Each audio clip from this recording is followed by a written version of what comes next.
whatever that muscle is of like independent thinking, the more it becomes the default way that you think. And then everyone else's actions just start looking more and more insane to you.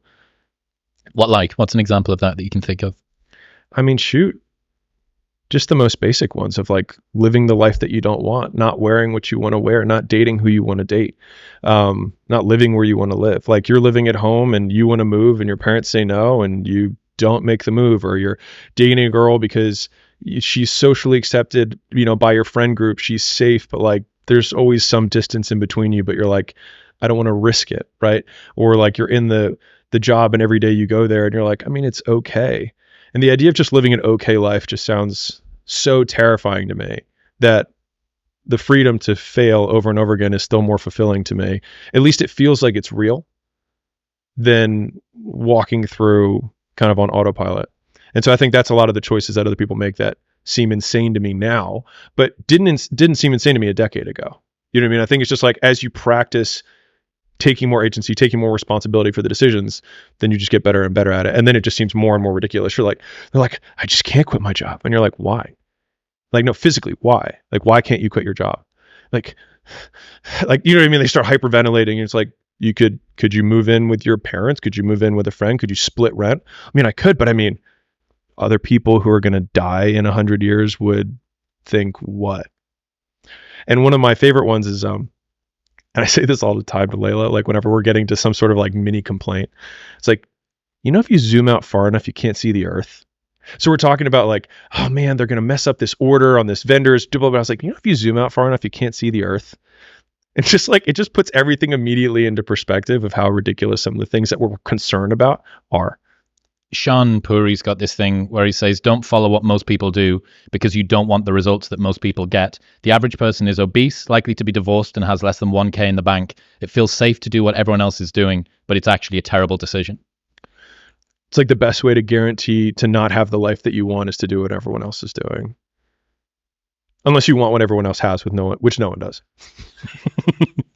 Yeah, it's being able to think for yourself and treating it like a muscle, I think, is a smart way to consider it, because in the beginning it's really, really hard. Totally. You've been resting on societal norms and the way you've dealt with past trauma and your parents' expectations and what all of your friends do and what's accepted and all of this stuff for so long that when it first comes to you needing to step on that muscle, it's like trying to move your ears. Like all humans have got muscles that can move their ears, but because no one works it as a child, they just atrophy away. And this is the ear muscle of personal growth.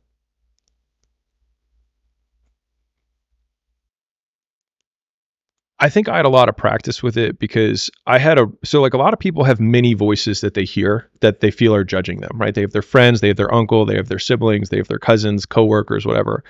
I think I had just one voice that I heard really loudly. And I was talking to one of our employees the other day, and I was trying to put it in perspective, younger guy. And I was like,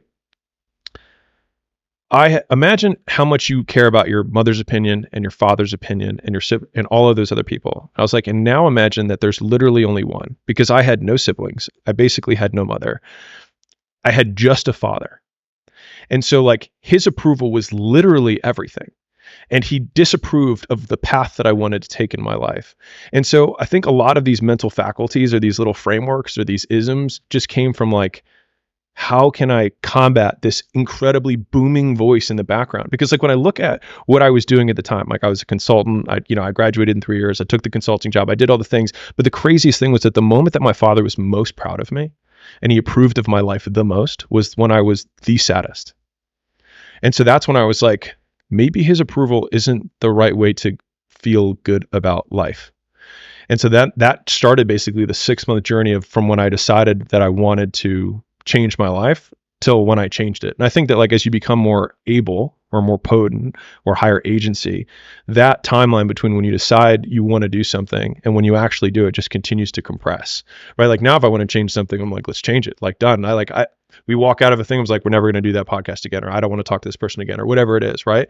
Whereas before it's like, okay, I have to sleep on it. I have to really think about it. And like, how am I going to, it's like, why do I care about how I'm going to say it? This is what it is, done. And it's just like that timeline is compressed, but the hardest one for me, like the first one was by far the hardest. And everyone since then, the nice thing is that no matter how difficult your circumstance is, if you have like the bigger the wall that you have to get through,